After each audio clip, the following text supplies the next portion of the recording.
welcome back to my YouTube channel. Today we are doing a super exciting video. We're actually going to be making this console table behind me, and I have never made furniture before. This is definitely my first time, other than, you know, like putting stuff together from IKEA, but that doesn't really count.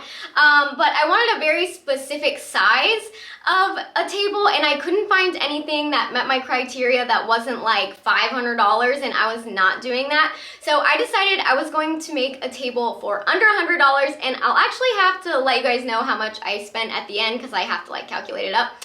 But I'll definitely do that, and I'm really happy with how it turned out. But before we get into the video, I want to give a huge shout out to my hot mess homie, Amy Fuentes. I hope that's how you say your last name. Thank you so much for being a channel member. If you guys don't know, I have a channel membership, and you can actually join in the link in my description. You get a badge, some custom emojis, some other fun things, and you get a chance to have a member shout out like this one. So shout out to you, Amy, and thank you so much for being a hot mess homie. Let's go ahead and hop into the video. We're gonna start off with a supply list. So this is what I would get if you were going to duplicate this project. So I used a 6-foot poplar board by 6 inches, and I didn't use these 4 feet ones, but in hindsight, I would have. I'll explain more about that later. I used 4 corner brackets, and then I used 32 screws, but that could vary depending upon the brackets that you get, because some have 8 screw holes and some only have 4.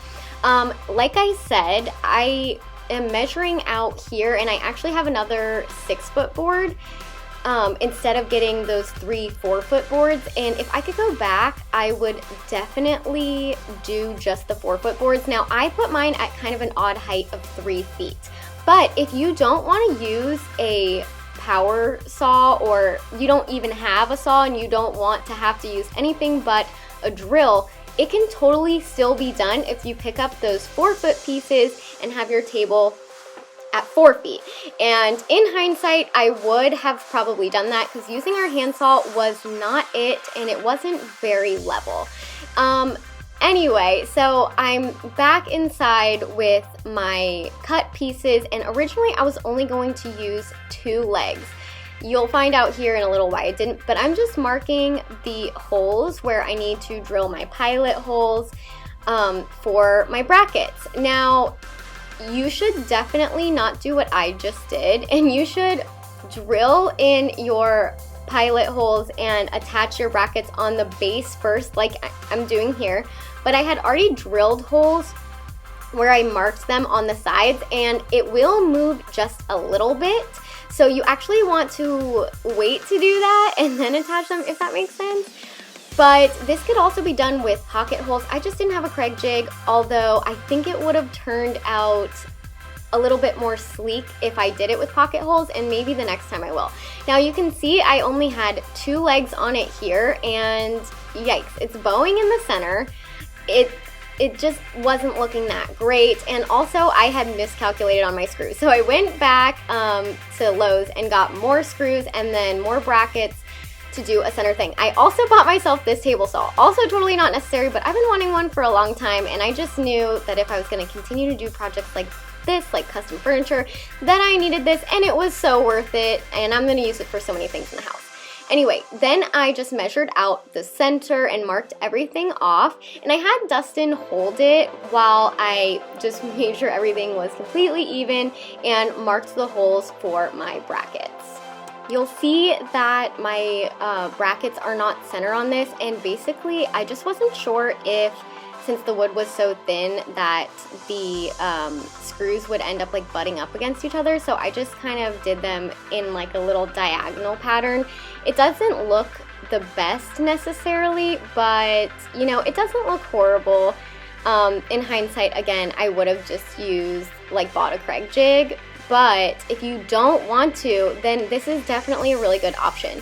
And then I was testing out some different stains that I already had, and a trick that I have come across on TikTok is actually to use a magic eraser. Now, these are the magic eraser sheets, but like a melamine sponge to apply stain because it's less drippy, which I really liked this. But basically I wiped the excess stain off and waited for it to dry, and then took it into my office and kind of put it up against this.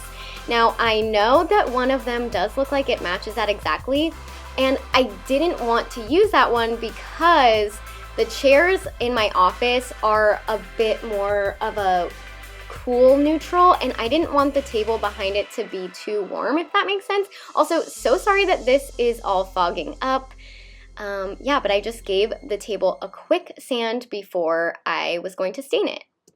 My camera keeps fogging up because it's so muggy out here. I tried to close one of the garage doors, but I don't know if that's gonna help. So if it just keeps getting foggy in this footage, I'm still gonna post it because I'm really proud of this table, but that's why. So that was a car. All right, let's do it.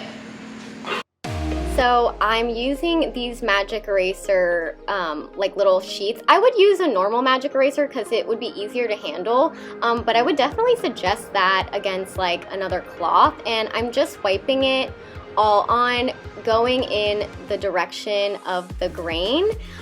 You'll see that I do go back and with just like a nothing on it paper towel and kind of wipe off any excess. But the sponginess of like the magic eraser sheet really does a great job of evenly applying it, so there wasn't too much excess. Now it was kind of weird, my stain, when I got to this portion. I don't know if it was just the wood or maybe that portion of the stain was like not mixed up, but that color didn't turn out too great. But anyway, after that dried, I went ahead and put on 2 coats of this polyurethane. I did use a matte finish, and I just brushed that on again in the direction of the wood grain and making sure that I let it dry for a few hours in between coats. As you can see, there is a drip on the edge, and you definitely want to make sure that you don't let any of those drips dry, just because it will be kind of raised. So you want to make sure that you're applying it evenly, and that you're not like leaving a bunch of globs of it everywhere. Luckily, I got to that drip before it dried and was able to fix that, but just a heads up. And then I started to style the table, and you guys have already seen me style this.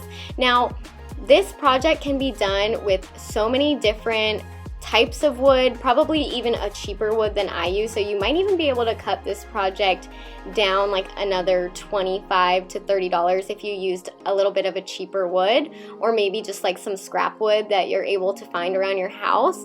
But overall, this project ended up costing me around $80 for a 6-foot table that was custom made, and I am so happy with how it turned out.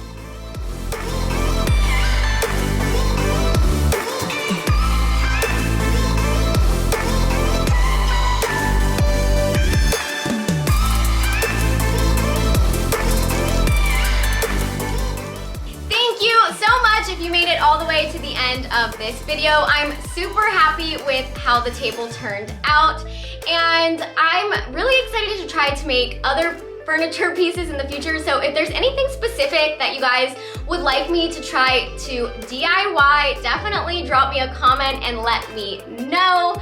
Also, if you're not already subscribed here, make sure you hit that subscribe button and ring the bell notification so you never miss when I upload next, as well as follow me on all my other social media channels. They'll be linked here on the screen and in the description box below. But that's it for me today, guys, and I will see you in the next one.